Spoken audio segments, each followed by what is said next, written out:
To honor my grandfather's last wish, I, Connor Hayes, heir to $100 billion fortune, have been living a lie. My engagement to the Rossi family's daughter was part of the deal, and I'd spent a year enjoying the quiet life of an anonymous slacker.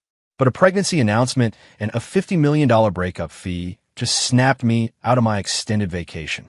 And now that I've decided to end this little charade, the whole world is about to feel the tremor. I'm pregnant. It's not yours. There's 50 million on this card. Our engagement is over. Silence. The kind of dead silence that sucks all the air out of a room. I stared at my fiancée, Isabella Rossi, sitting across from me in the quiet cafe, the words not quite registering.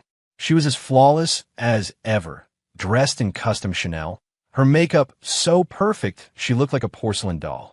Even her words were delivered with a cool, detached air, like someone who had never known a moment of real struggle. Well, this was a new one. A breakup notice delivered with a severance package. My mind buzzed. My first reaction wasn't anger or heartbreak. It was, damn, 50 million? Seriously? Had this girl been watching too many soap operas? I picked up the black credit card. It was heavy, cool to the touch. The embossed platinum logo glittered under the soft cafe lighting, practically screaming, I'm expensive. Password 6/8. I joked, a reflex. Isabella's perfectly sculpted eyebrows twitched, a flicker of undisguised contempt in her eyes, mixed with a look that said, of course. The password is your birthday, she said, her voice like ice. Connor, we're not from the same world. I need a partner who can stand with me, someone who can elevate my family, not someone who's content working 9 to 5 with no ambition for the future. I nodded slowly, feigning understanding. She wasn't wrong. For the past year, to honor the promise I'd made to my grandfather on his deathbed, I'd shed every bit of my real identity. I worked as an administrative assistant at a small marketing firm, pulling in $8,000 a month before taxes, and rented a shabby 300-square-foot walk-up in Hell's Kitchen. My biggest thrill was haggling with the vendors at the farmer's market over the price of organic kale. It was a life Isabella, a woman born with a silver spoon in her mouth, would never understand.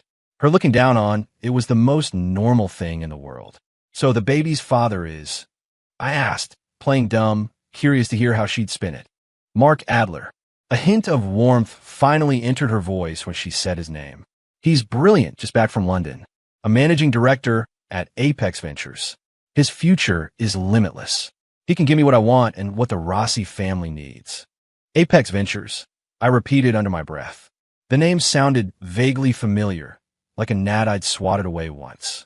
Whatever, not important. So, take the 50 million, Isabella said, leaning forward slightly, her posture radiating a sense of charitable superiority. Consider it compensation for your time this past year. From now on, we're done. Don't bother me again. I looked at her, and a laugh bubbled up in my chest. It was absurd. She would never know that Mark Adler, the brilliant M.D., and his precious Apex Ventures wouldn't even register as a rounding error on my balance sheet. She would never know that the $50 million she was using to compensate me probably wouldn't cover the cost of refueling my Gulfstream G650. I pocketed the card and stood up. Okay, I wish you all the best. I turned and walked away without a single backward glance.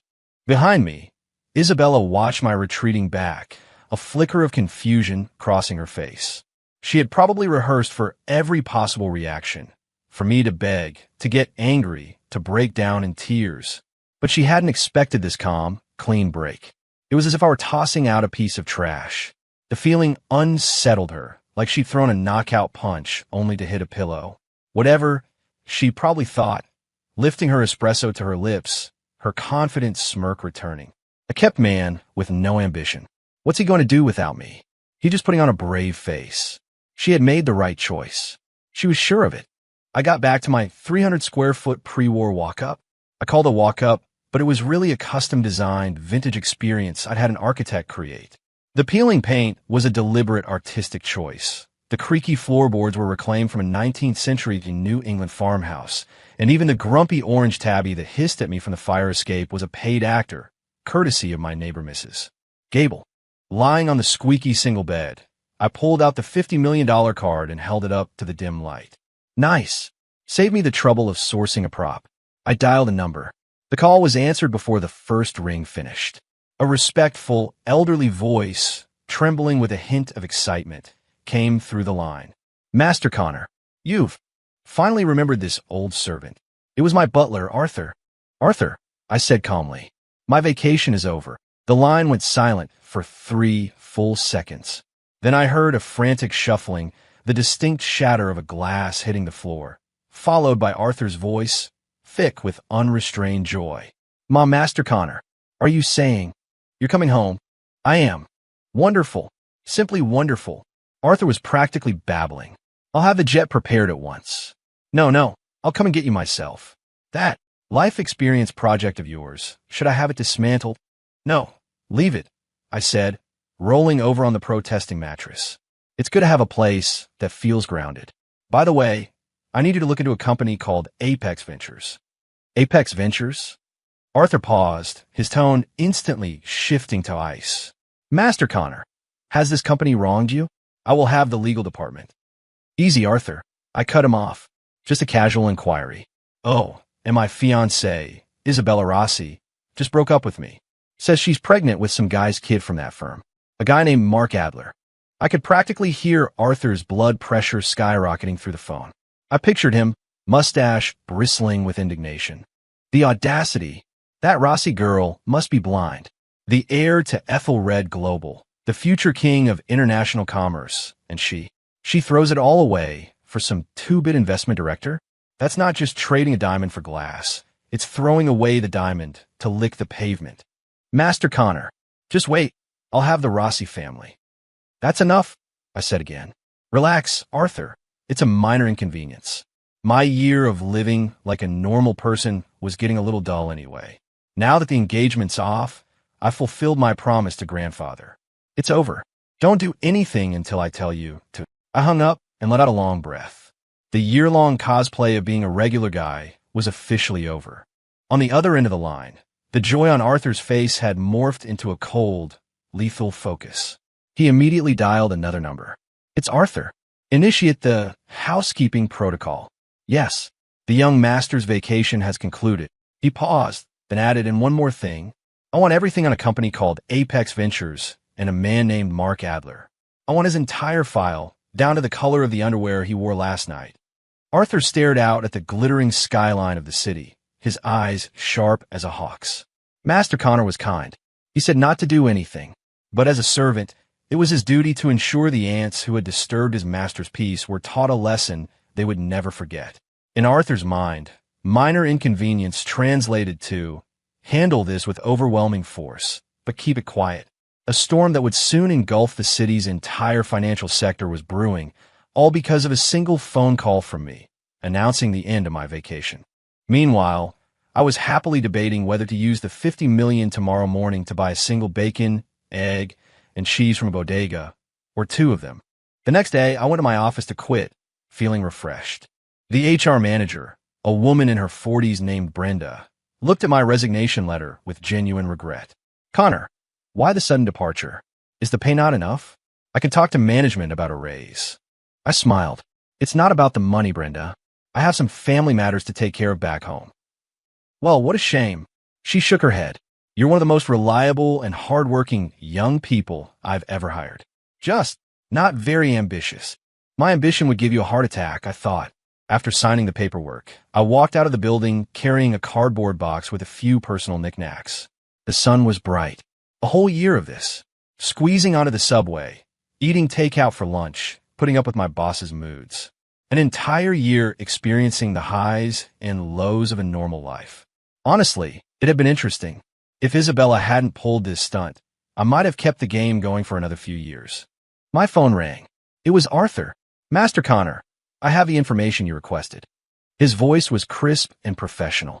Apex Ventures is a small-time VC firm focused on tech startups. Total assets are around $200 million. Mark Adler, 30 years old, has a shiny resume. Harvard MBA, joined Apex after returning to the States, made director in 2 years. He's led a few moderately successful funding rounds and has a bit of a name for himself in the industry. Okay, I said non-committally. However, Arthur's tone shifted. His resume is inflated. The Harvard degree was bought. The projects he led were all piggybacking on investments made by Ethelred subsidiaries. In short, we took the prime cuts, he got the table scraps, and packaged them as his own genius. The man has no real talent, just a fast talker and an opportunist. I chuckled. Now it's getting interesting. It gets better, Arthur continued. According to our intelligence, Isabella Rossi is not pregnant. She likely fabricated the story to ensure you wouldn't contest the breakup. The smile on my face grew wider. Wow, even the baby was fake. That woman would really stop at nothing to climb the social ladder. Master Connor, the Rossi's family business, Rossi Construction, is currently bidding for the new South Bronx waterfront development project. Their biggest rival is Peterson Development. A few days ago, at a fundraiser, this Mark Adler boasted to Isabella's father, Vincent Rossi, that he knows a senior executive at Peterson and could broker a deal for the Rossis to get a piece of the action. Arthur's voice dripped with disdain. And Vincent Rossi bought it? He did. Rossi Construction has been struggling for years. They're desperate for a major project to stay afloat. Mark's empty promises were exactly what they wanted to hear. I got now. It was a complete and utter sham.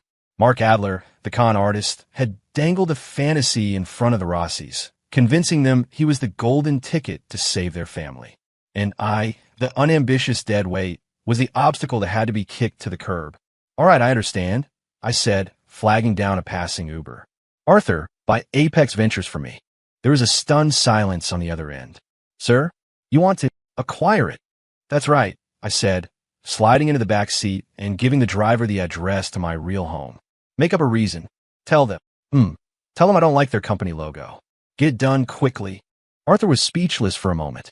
Master Connor's logic remained as unique as ever. He had prepared 100 different, more subtle ways to make Apex Ventures and Mark Adler disappear without a trace. Instead, the young master chose the most straightforward and, frankly, the most insulting method possible. Yes, Master Connor. I'll see to it immediately. Arthur's voice was electric with suppressed excitement. He knew what this meant. The games were about to begin. As for me, I just figured that since this Mark Adler guy had ruined my vacation, the least I could do was make sure he lost his job. It seemed fair.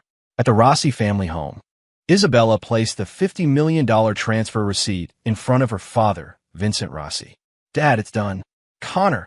He agreed. Vincent looked at the receipt, his brow furrowed. $50 million. Isabella, don't you think that was a bit much? The boy may not have much drive, but he's a decent person. We didn't have to humiliate him like that. Dad.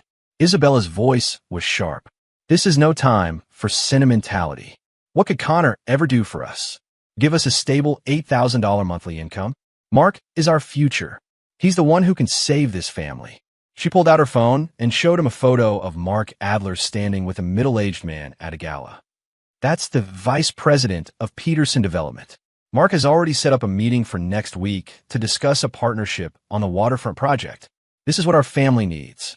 Vincent stared at the photo, the hesitation on his face slowly giving way to greed. The waterfront project was a multi-billion-dollar deal. If they could just get a small piece of it, Rossi Construction would be saved. Are you sure? We could trust this Mark Adler. Dad, he's a managing director at Apex Ventures. His connections are beyond anything a normal person like Connor could ever imagine, Isabella said with absolute certainty. Just then, her phone rang. It was Mark. Isabella's face instantly softened as she answered, her voice sweet as honey. Mark, darling, what's up? But the voice on the other end was frantic, laced with panic. Bella, something's happened. Something terrible has happened to the company. What is it? Calm down and tell me. A knot of dread tightened in her stomach. The company. It's been acquired. Mark's voice was shaking. It happened just now, half an hour ago. Someone made an all-cash offer, 50% above market value. The board didn't even have a meeting. The partners signed on the spot. I've just been told. My entire department is being laid off. All of us. What? Isabella is shot to her feet. How is that possible? Who did it? I don't know. All I heard was, the reason for the acquisition was that the buyer didn't like our logo. Isabella and Vincent stared at each other, their faces a mask of disbelief and absurdity. spending over $300 million in cash to buy a company just because you didn't like the logo, then firing the core team. What kind of maniac billionaire does that? So, what are you going to do? Isabella's voice was desperate. You've been fired? What about Mr. Peterson's VP? How the hell should I know? Mark finally snapped. I'm just an employee. The company's gone, so is my job. The Peterson deal. I'll see what I can do. The line went dead. Isabella stood frozen, the phone cold in her palm. 1 second she was in heaven, the next she was in freefall. What on earth is going on? Vincent was panicking now, too. How could this be a coincidence? Isabella's mind was a chaotic mess. Something felt terribly wrong, but she couldn't put her finger on it. An acquisition? Layoffs? Because of a logo? It sounded like something a spoiled trust fund brat would do. Smashing an expensive toy just because they were in a bad mood. A thought, sharp as lightning, flashed through her mind, but she dismissed it just as quickly. No, it can't be. It's absolutely impossible. He's just a regular guy who haggles over a $50 million payout. He couldn't possibly have that kind of power. It had to be a coincidence. Yes, just some random, eccentric billionaire throwing his weight around. Isabella repeated this to herself, but the chilling feeling of dread was like a vine, wrapping itself tighter and tighter around her heart. I was lounging in my $300 million penthouse overlooking Central Park, instructing 2 housekeepers on the delicate art of transplanting the succulent I'd brought back from my slum apartment into a solid gold planter. Gently, gently. That's my baby. I've been raising it for a whole year. Arthur stood nearby, his lips twitching. Master Connor's taste remained distinctive. Sir, Arthur said, handing me a cup of freshly brewed coffee. The Apex Ventures matter has been settled. Mr. Adler has been blacklisted from the financial industry. No reputable firm will ever hire him again. Good, I said, taking a sip. Excellent work. How's the Rossi family doing? It was a casual question. I'd been their son-in-law-to-be for a year. I figured I should at least feign some interest. Arthur's expression became peculiar. Sir, you truly don't know. Know what? I asked, genuinely confused. Arthur sighed, his mind already spinning its own narrative. Master Connor, your foresight is, as always, impeccable. Acquiring Apex Ventures was not merely to punish Mark Adler. It was a strategic masterstroke. For the past few years, several of Rossi Construction's successful bids were secured only with the quiet, indirect support of Ethelred's investment arms. Now that your vacation is over, that support has naturally been withdrawn. Their cash flow will not last a month. I blinked. That happened. Why didn't I know about it? Oh, right. It was probably some minor investment by a third-tier subsidiary. Arthur's team would have deemed it too insignificant to report to me. Fine. If he says it happened, it happened. So, the Rossis are in trouble. Trouble is an understatement, Arthur said with a cold smile. As of this morning, their largest material supplier has terminated their contract. The banks are reassessing their credit lines and preparing to call on their loans. As for the South Bronx project, Peterson Development has already made it public that they will have absolutely no partnership with Rossi Construction. Vincent Rossi is probably contemplating a long walk off a short pier as we speak. I listened, feeling like I was in a movie. All I wanted was to get some con artist fired, and somehow I'd trigger corporate bankruptcy. Was this the butterfly effect? If so, my wings were apparently made of titanium. Master Connor, your strategy of cutting off their resources at the source was brilliant. Arthur looked at me with pure adoration. You bided your time, and with one move, you sent the Rossis and that Adler fellow from heaven to hell.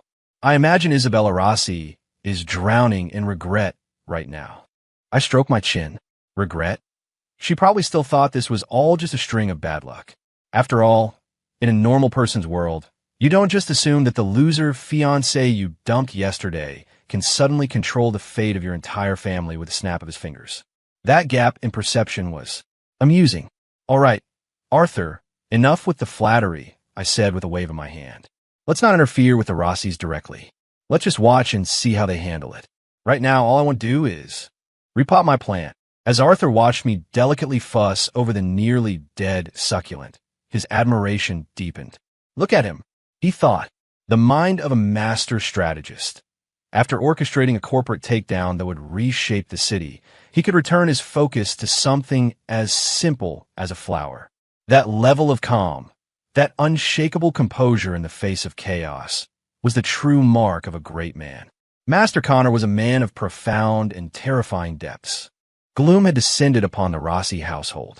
Half of Vincent Rossi's hair seemed to have turned white overnight. He sat in the cavernous living room, chain-smoking cigars, the ashtray already overflowing. "It's over. It's all over," he mumbled to himself. Suppliers backing out, banks calling in loans, partners turning their backs. In just 2 days, the once mighty Rossi construction was on the verge of collapse. Isabella sat nearby, her face pale. On her phone was the last message from Mark. "Bella, I'm sorry. I can't help you. I've been blacklisted. I'm leaving the city. Take care of yourself." A fraud. A complete and total fraud. And she had given up? No, she couldn't think about it. The image of Connor's calm, untroubled face sent a spasm of pain through her heart. "Dad, we still have a chance," Isabella said through gritted teeth. "I'll go see the chairman of Peterson Development himself. I don't believe they'd walk away from a potential partnership over something so trivial." Vincent looked up, his eyes bloodshot. "You? What can you do? He won't even take my calls anymore." "I'll beg him." Isabella stood up, her voice trembling with desperation. "I'll do anything to save this company." She was clinging to one last sliver of hope. She believed the root of their problems was Mark offending someone at Peterson Development. If she humbled herself, offered a sincere apology, maybe, just maybe, things could be salvaged. She never once connected this catastrophe to the man she had just discarded. Meanwhile, in the chairman's office of Peterson Development, Mr. Peterson, a balding man in his 50s, was standing respectfully before Arthur, beads of sweat dotting his forehead. "And Mr. Arthur, to what do I owe the honor of this visit?" Arthur sipped his tea without looking up. "Mr. Peterson, I hear you're competing with Rossi Construction for the South Bronx project." No, not at all." Peterson nearly jumped out of his skin. "We wouldn't dare compete with the Rossis. In fact, we've decided to withdraw our bid. Unconditionally." He was not kidding. The previous night, he'd received a call from a man whose shoes he wasn't worthy to shine, the second-in-command on the board of Ethelred Global. The message had been simple: stay away from the Rossi family. Peterson had no idea how the Rossis had managed to anger a titan like Ethelred, but he knew that if he didn't comply, Peterson Development would cease to exist by morning. "Oh," withdrawing, Arthur finally set down his cup. The quiet clink echoed in the silent room. "Mr. Peterson, I believe you've misunderstood. Our young master's intention is, you can have the project, but you're not to involve the Rossis." Peterson stared, confused. A slow, cruel smile spread across Arthur's face. "In fact, not only will you not work with them, you will make sure they have a front-row seat to watch you succeed. Do you understand what I'm saying?" Peterson, a shrewd businessman, understood immediately. This wasn't just about destroying them. This was about psychological warfare. To force the Rossis to watch as the prize of a lifetime, the very thing that could have saved them, was snatched from their grasp and handed to their biggest rival. It was a torture far more exquisite than simple bankruptcy. "I understand. Perfectly." Peterson nodded vigorously. "Mr. Arthur, rest assured, I will handle this beautifully. Not only will I win the bid, I will host the most lavish victory gala this city has ever seen. And the invitation, I will deliver it to Vincent Rossi myself." Arthur nodded, satisfied. This one learned fast. Master Connor had said not to interfere directly. He never said they couldn't arrange for a little dinner theater. He could already picture the looks on the faces of Vincent and Isabella Rossi at that gala, watching their rivals triumph while they became the laughingstock of the city. I was in my private home theater, roaring with laughter at some old slapstick comedy. Arthur entered quietly and whispered something in my ear. "Gala? What gala?" I took off my 3D glasses, confused. "The victory celebration for Peterson Development winning the South Bronx project," Arthur explained. "Mr. Peterson sent a personal invitation. The seat of honor, hoping you might grace them with your presence." "Pass," I said with a wave. "Too loud. I just want to watch my movie in peace."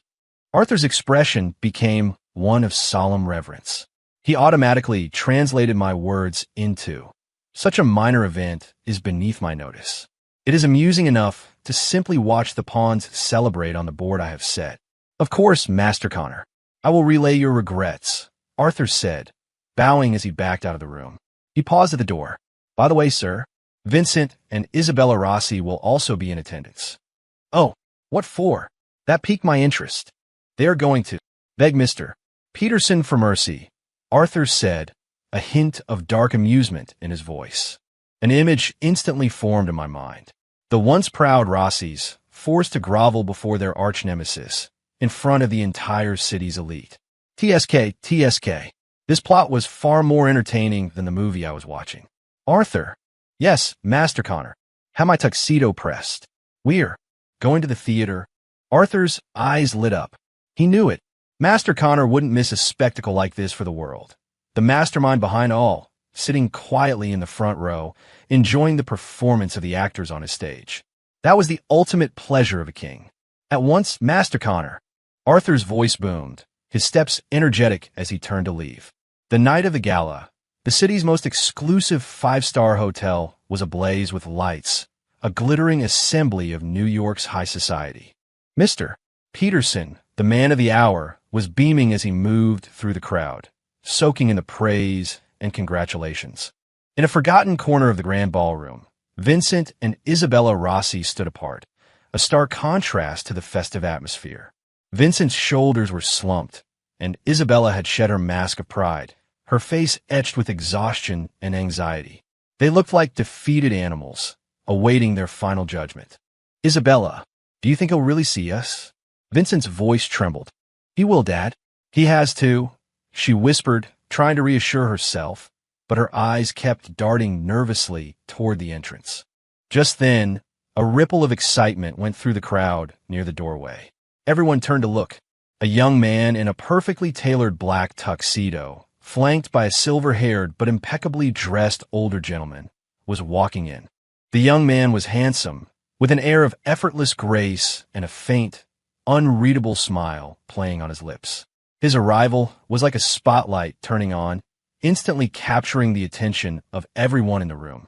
The city's wealthiest and most powerful figures, men who usually commanded respect, all fell silent. Some instinctively straightened their posture, their faces shifting to expressions of deference and awe. Mr. Peterson, who had been laughing with a group of investors, froze mid-sentence, nearly spilling his champagne. He quickly excused himself and practically jogged to the entrance. And Mr. Hayes, Mr. Arthur, I had no idea you were coming. What honor. This is truly an honor. Peterson's posture was so deferential he was practically folded in half. The entire ballroom fell dead silent. Everyone stared, stunned. A young man who could make the chairman of Peterson Development bow and scrape like a bellboy. Who in God's name was he? In her corner, as Isabella's eyes focused on the young man's face, her mind went completely blank. Clang!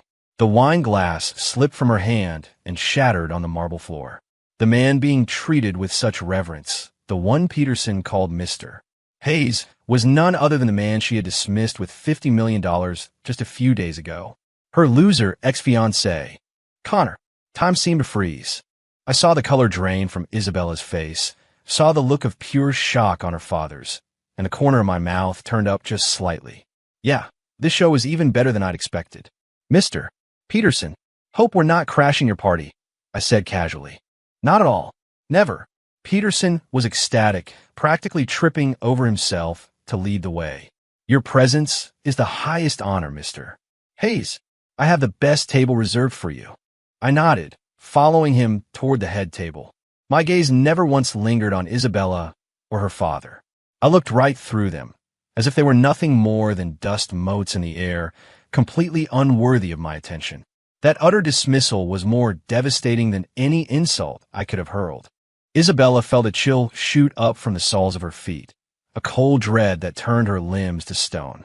Her mind raced, desperately trying to make sense of the impossible scene unfolding before her.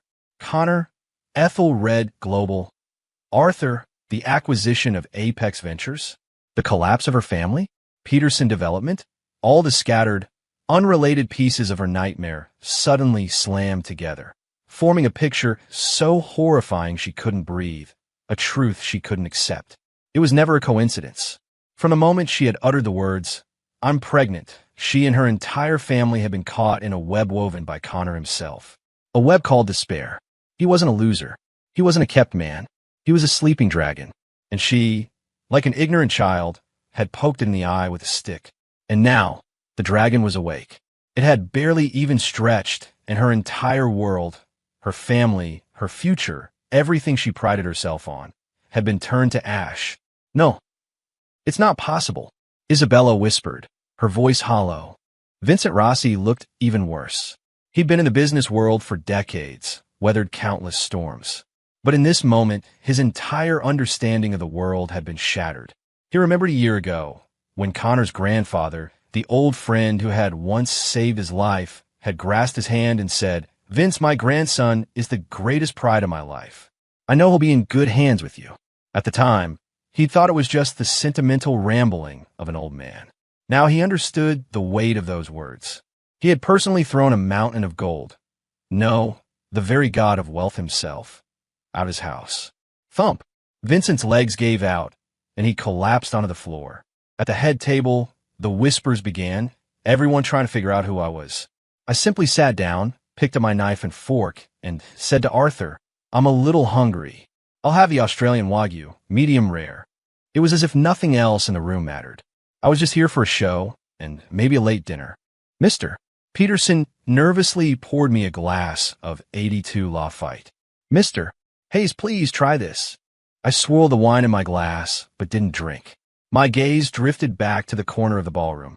Isabella was struggling to help her father up, her face a ghostly white, her empty eyes fixed on me. I could read the emotions swirling in them. Shock, fear, regret, and a desperate, pathetic sliver of hope. She wanted to approach me, but she didn't dare. The eyes of the other guests were like knives, slicing away at her remaining pride. Moments ago, they had been mocking the Rossis. Now, their expressions were a mixture of pity and morbid fascination. The fool who mistook a dragon for a worm and threw it away. Her story would be the cautionary tale told at dinner parties for the next decade. I looked away and took a bite of my steak. Perfectly cooked. "Mr. Peterson," I said, dabbing my lips with a napkin, "do a good job with the waterfront project. Ethelred Global will give you its full support." Peterson nearly crushed his wine glass. The full support of Ethelred Global. This wasn't a lottery ticket. This was being handed the keys to the entire gold mine. "Thank you, Mr. Hayes. Thank you," he stammered, overwhelmed. I will dedicate my life to making it a success." I just smiled and said nothing more. My point had been made. I wanted to, right in front of Isabella, give the very thing that could have been hers to her mortal enemy. I wanted her to understand, with soul-crushing certainty, what she had thrown away. I wanted her to know that the brilliant Mark Adler, the man she had schemed to win, wasn't even worthy of polishing my shoes. This was the most satisfying revenge of all. Finally, Isabella moved. She helped her father to his feet, and together they began the long, agonizing walk toward my table. Every step seemed to be on broken glass. The whispers followed them. She reached my table, her lips trembling, but no words came out. Vincent, ever the veteran, managed to compose himself. He stood before me and bowed deeply from the waist. "And Mr. Hayes, Master Connor, I was blind. I didn't recognize who you were. I'm so sorry." His voice was hoarse, thick with despair. I didn't look at him. I just continued to cut my steak. "Mr. Rossi, what is all this?" I said with mock surprise. "I thought we settled everything. Your daughter gave me $50 million, after all. A fortune." Thump. Vincent dropped again, this time to both knees. "Master Connor, please, I'm begging you, have mercy. Spare the Rossi family. I will give you every share of Rossi Construction. Just leave us a way to live." Isabella knelt beside him, the tears finally breaking free. "Connor, I'm sorry. I was wrong. I was so wrong. Please, can you give me another chance? We can start over." She wept beautifully, a picture of tragic regret. A year ago, I might have felt something. Now I just felt sick. I put down my silverware and finally looked her in the eye. "Miss Rossi, I think you're confused," I said. My voice wasn't loud, but it carried in the silent room. "There was never a we to begin with. so there's nothing to start over. As for chances, I gave you a year's worth. You're the one who threw them away. And one more thing, I said, standing up to look down on her. Don't ever call me Connor again. From the moment you held up that credit card and told me you were carrying another man's child. You lost that right. I straightened my tie. Arthur, the show is over. Let's go home. Yes, Master Connor. I turned and walked away, and I didn't look back. Behind me, I could hear Isabella's heart-wrenching sobs and her father's broken wails. The ballroom was utterly silent. Everyone watched me leave, their eyes filled with a mixture of awe and terror. They knew that, as of tonight, the city's balance of power had been rewritten. All because one young man had decided his vacation was over. Back home, I changed out of the tuxedo and into a comfortable sweatsuit, sinking back into the plush sofa in my theater. The comedy was still playing, but the gags on screen now felt flat and pointless. Arthur brought me a glass of warm milk. Are you all right, Master Connor? I shook my head. I'm fine. It just all feels a little anticlimactic. Arthur was silent. He understood. It wasn't about the woman. It was that the game had been too easy. The opponent was so weak that there was no thrill in the victory. It was like a lion taking a moment out of its day to step on an ant. What was there to celebrate? Arthur, what's the final plan for the Rossis? I asked, taking a sip of milk. As you instructed, we will not acquire their company. However, without support from banks or suppliers, bankruptcy is inevitable. It is only a matter of time. Good, I nodded. And Mark Adler? He has been deported. Evidence of his academic fraud and financial crimes has been anonymously submitted to the authorities. He will never be able to return to this country. Fine. I leaned back and closed my eyes. It was all over. The normal life that had briefly intrigued me, the ridiculous engagement, it had all evaporated like a dream. I was back to being Connor Hayes, heir to Ethelred Global. So why did I feel so empty? Maybe I didn't miss Isabella. Maybe what I missed was being the version of Connor who could spend half an hour arguing with a street vendor over 50 cents without a care in the world. My phone buzzed. A text from an unknown number. I opened it. Connor, I know I was wrong. I'm not asking for forgiveness. I just wanted to tell you one thing. I was never pregnant. I lied. I was desperate to get out of the situation we were in, desperate to find a way to save my family. I'm sorry. It was from Isabella. I stared at the text for a moment, then deleted it without a flicker of emotion. What was the point of saying that now? In the real world, there are no do-overs. There are only actions and consequences. I picked up the remote and turned off the movie. Arthur, book me a flight to Antarctica. Sir? To Antarctica? Yes. I suddenly have the urge to see some penguins. And take another vacation. Maybe a place that was quieter, purer, would help me find something interesting again. Epilogue. 1 year later. An Antarctic research station. I sat on the ice in a thick parka, holding a fishing rod over a hole. A figure bundled up just as heavily snuck up behind me and gave me a shove. Hey, slacking off again. I turned to see a bright, smiling face, red from the cold. Dr. Chloe Vance. She was the station's doctor and a genuinely interesting person. She performed my emergency appendectomy 6 months ago when I first arrived. Dr. Vance, this is called work-life balance, I said with a grin. Sure it is. She rolled her eyes, pulling a thermos from her coat. Here, Kingertea. Warm up. I took the thermos, a warmth spreading through my chest that had nothing to do with the tea. Oh, check this out, she said, pulling out her satellite phone and opening a news feed. The headline read, Former tycoon Vincent Rossi sentenced to 20 years for corporate fraud. Below was a picture of him being led away in handcuffs, looking haggard and defeated. I glanced at it, feeling nothing. Chloe, however, leaned in conspiratorially. Hey, do you think that family pissed off someone really, really powerful? I heard they were a big deal in New York a year ago, and then poof, they just imploded. And the daughter, I heard she's working as a receptionist somewhere now, barely scraping by. I just smiled and said nothing. But here's the crazy part, she whispered, her eyes wide. A friend of mine who's a surgeon back in the city told me a secret. That Isabella Rossi, she had an operation at their hospital last year. What kind of operation?